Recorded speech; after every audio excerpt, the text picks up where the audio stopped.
দুদকের ক্লিয়ারেন্স পেতে 1 লাখ টাকা ঘুষ দিতে হবে। হাসনাত আব্দুল্লাহর ফেসবুকে পোস্ট করা এমন অভিযোগের অনুসন্ধান শুরু করেছে দুদক। কমিশনের কেউ জড়িত থাকলে কঠোর ব্যবস্থা নেওয়ার কথা জানান সংস্থাটির মুখপাত্র আক্তার হোসেন। তবে যাচাই না করে দুদকের বিরুদ্ধে অভিযোগ করায় হাসনাত আব্দুল্লাহর সমালোচনা করেন তিনি। রিপোর্টে জানাচ্ছেন মাহবুব কবির চপল। ভুল বুঝছেন, আমি আসলে এগুলো কখনো ডিল করি নাই। তো রেড ক্রিসেন্টের চিকিৎসক ডাক্তার মাহমুদা মিতুকে দুদকের অভিযোগ থেকে মুক্তি দিতে 1 লাখ টাকা দাবি করা হয় কমিশনের মহাপরিচালক আক্তার হোসেনের পরিচয় দিয়ে। এখান থেকে বের করে দেওয়া যায়, কোনো সমস্যা হবে না, এটা নিয়ে কমিশনে আলাপ হওয়ার পরে কমিশন থেকে বলে ছেড়ে দাও। তখন ওটা ছেড়ে দাও মানে হয়েছে সবাই আপনার কাছে একটা জিনিস আবদার করতে পারে, এরকম একটা ব্যাপার। এত বড় অ্যামাউন্টের কথা বলছেন, ওই অ্যামাউন্ট দেওয়া আমার পক্ষে সম্ভব না। আপনি একটু বলেন। এটা হচ্ছে এখানের থেকে এটা সবচেয়ে জিরো লেভেল। এটা 1 লাখ টাকা আমার কাছে ভাই অনেক বড়। এটি ফেসবুকে শেয়ার করে দুদকের তীব্র সমালোচনা করেন এনসিপি নেতা হাসনাত আব্দুল্লাহ। তবে আক্তার হোসেন দাবি করেন দুদক থেকে নয়, প্রতারক চক্র ওই নারী চিকিৎসককে ফোন করেছিল। খোলাসা করতে চাই, বাংলাদেশ রেড ক্রিসেন্ট সোসাইটিতে আমাদের একটি এনফোর্সমেন্ট অভিযান পরিচালনা করা হয়েছিল। যিনি এখানে অভিযোগ করেছেন তিনি মনে করছিলেন যে এনফোর্সমেন্ট অভিযানে তার নাম এসেছে।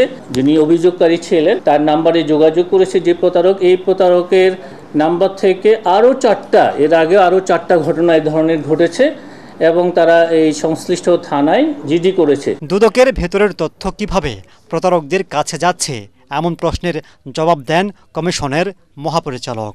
আমরা মনে করি আমাদের ইউনিট থেকে কোনো পর্যায়ে কোনো ইউনিট থেকে কোনো তথ্য কাউকে পরিবেশন করে। আপনারা জানেন যে যারা প্রতারণা করে এরা অত্যন্ত স্মার্ট। তিনি জানান ঘটনাটির অনুসন্ধান শুরু করেছে দুদক।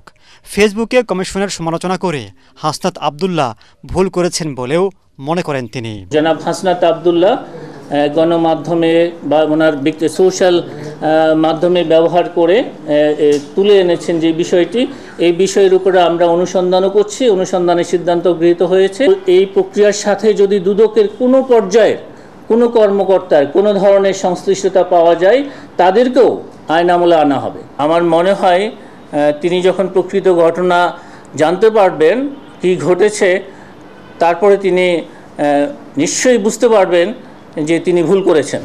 দুদক থেকে কাউকে ফোনে ডাকা কিংবা নোটিশ দেওয়া হয় না জানিয়ে কেউ এটি করলে কমিশনকে জানানোর পরামর্শ দেন সংস্থাটির মুখপাত্র। মাহবুব কবির চপল, এটিএন বাংলা, ঢাকা।